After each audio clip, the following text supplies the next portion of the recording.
Hey guys, it's Alicia here with Keller Williams South Tampa, coming at you again for another Millennial Monday. Alright, so just to kind of start this video off right, it is 2019 now, so I hope that everyone had an amazing New Year's and holiday season in 2018.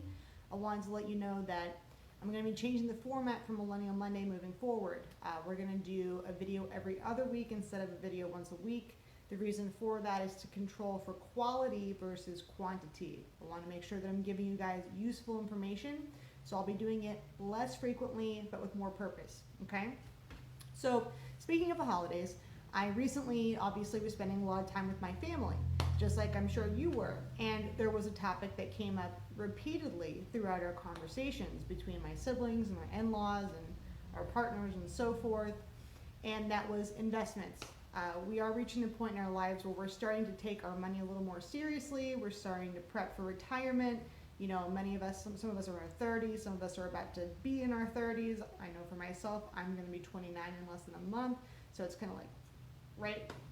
So we talked a lot. This is something I spent a lot of time talking about over the holidays, and I felt like it was really relevant, and I want to talk to you guys about it today for our first Millennial Monday of 2019. If you're thinking about investing, here's what makes real estate a great investment. I'll tell you what it is, okay? And we're gonna do little clips. It's gonna be a very clickbaity little video here. I don't wanna spend too much time on each topic just because each topic alone can have its own video. If you wanna know more about anything, please let me know. I'm happy to indulge you and I'll make a video just about that, right? So the first thing that makes real estate such a great investment is that you have complete control over your investment.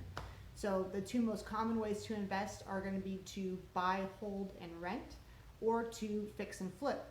Either way, you're in control of however you want to use that investment. You're in control of the property and you're in control of your tenants. Really sweet, no matter how you slice it.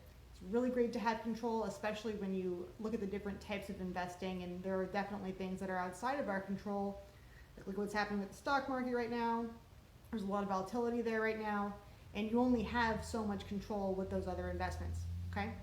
Number two is that people are always going to need homes. This is literally the first step on Maslow's hierarchy of needs. Everyone's always gonna need a place to stay. Whether they're buying or they're renting, you can get in on the action. Real estate is a great place for you to put your money because it's not going anywhere and everybody needs somewhere to sleep, okay? The third thing that makes real estate a really great investment is that you don't have to use all of your own money to start investing in real estate. You can leverage the money of a bank in the form of getting a mortgage in order for you to start being cash flow positive very quickly. Even if you're fixing and flipping, you can get a hard money loan to get that done and then flip the house and make that money, right? The fourth thing that makes real estate a great investment is that it reduces your tax burden. This is really boring. I'm not a CPA, but buying and investing in real estate will reduce your tax burden year over year, so that's definitely something that I wanted to mention as it pertains to the benefits of investing in real estate. And number five, this is my personal favorite. This is sort of like a two-parter. I'm gonna make a whole video just on this topic later, but basically it's a way to hedge against inflation. What do I mean by that? Year over year, your dollar, the value of the dollar is never going to be worth more than it is today, right now. The dollar will only depreciate, and typically it'll depreciate at about 2 to 3% per year.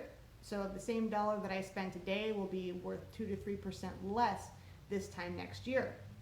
So let's assume that I put money into a high interest savings account because I want to be safe with my investment, but I want my money to grow. Let's say I get 2% interest on my money. By this time next year, I will have arguably lost 1% of my investment because deflation would have taken that extra percentage away from me if it depreciated at 3%, right? The great thing about real estate is that while appreciation and the depreciation of the dollar is happening, the appreciation of your home is going to appreciate at about the same rate as the depreciation of the dollar. So it's the exact reverse, right? So you're looking at like the upswing there is an offset of about 6% on a mild estimation. All right, so that's one way to look at it. That's a little bit confusing. We're going to talk more about that later, but the real estate in general will appreciate, and your dollar in general will depreciate. That's a fact. All right, guys, so that's pretty much it for this video. Let me know if there's anything else that you want to learn about, if there's anything else that we want to talk about as far as Millennial Monday goes.